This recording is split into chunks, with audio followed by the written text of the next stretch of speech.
We love hip hop. Okay, I'm going to show you guys something on the screen over here. One take, Jake, if you could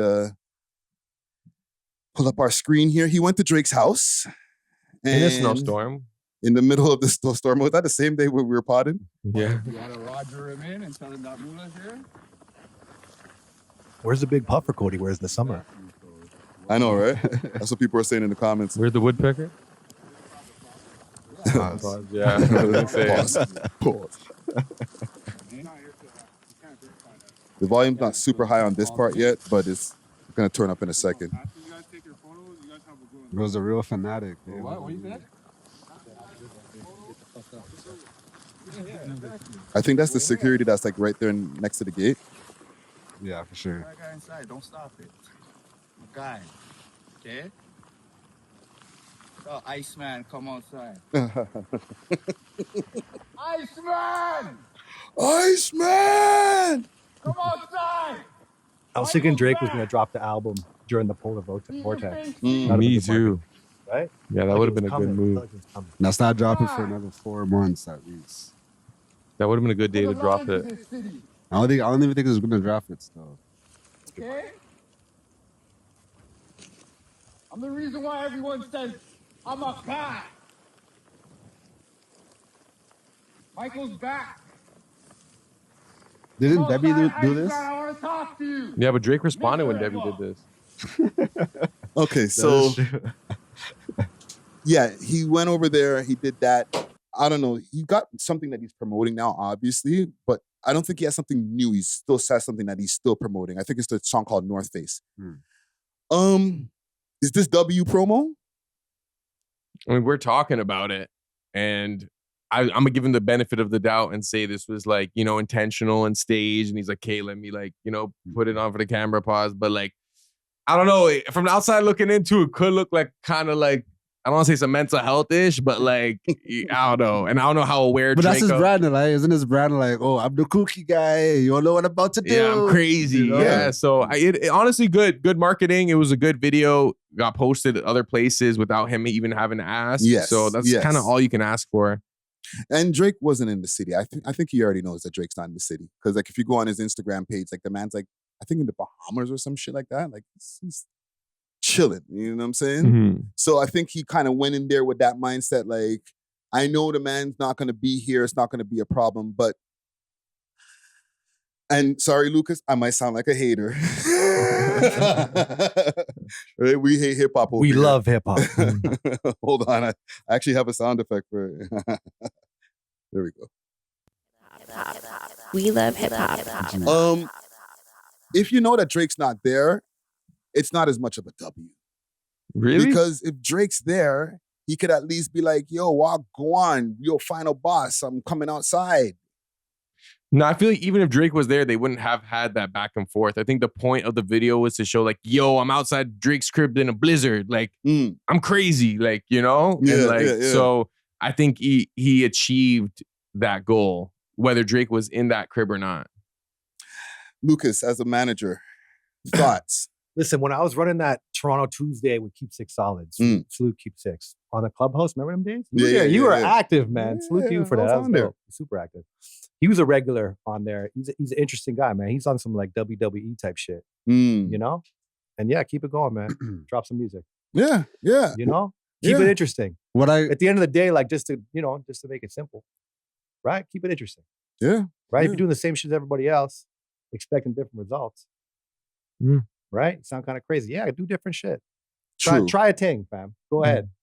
True. And Zara said you were right. We are talking about it, right? Exactly. When I was watching this, it kind of felt like, you know, like the villain is kind of like calling out the superhero type thing, where it's like they have to do their final showdown or whatever. So I felt like it was kind of giving villain vibes, you know, like on some Marvel type shit, you know, like that's just how I felt. So maybe more of the audience felt that way too, because doesn't he have like the whole like Michael persona, you know? So yeah, and he has a very loyal fan base as far as like his core audience. Yeah.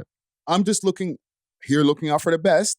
I want him to be able to grow that fan base. And like I feel like some of the things that he's been trying to do as of lately, there was a point in time that everything that he was doing would boost his fan base, the followers, the views, everything. I feel like right now he's kind of hitting a plateau. This is gone not viral, but like people are checking this.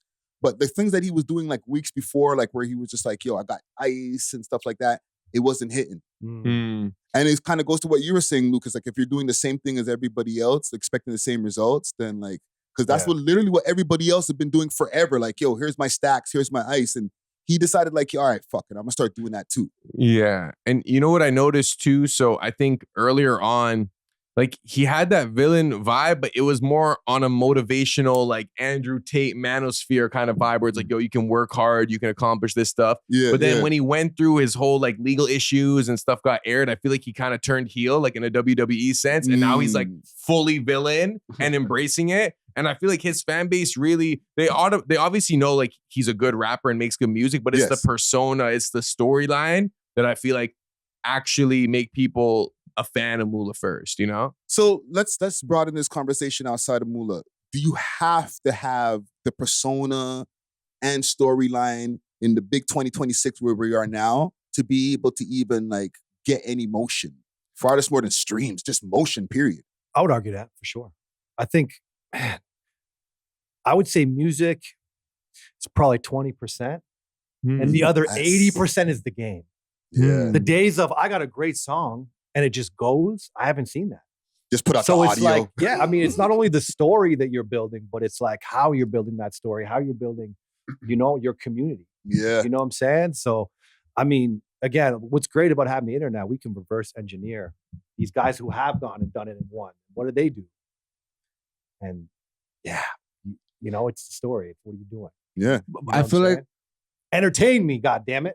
Yeah. You know what I'm saying? Motherfuckers want to be entertained. They want that sauce, man.